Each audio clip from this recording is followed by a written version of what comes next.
100 days ago, this forest was nothing more than a graveyard. But with time, it evolved through rain and fire. It may look barren now, but where there is death, there is life. But the real question is, who can survive? Though, this peace wasn't going to last for long. Something else was eating them. Something underground. Earthworms. They were taking over and destroying everything in their path. I carefully removed every last animal from the tank, but not for the reason you might think.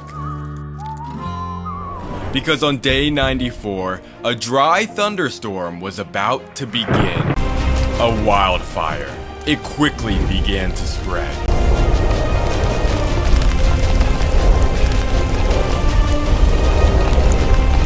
Everything began to burn until every last plant was gone.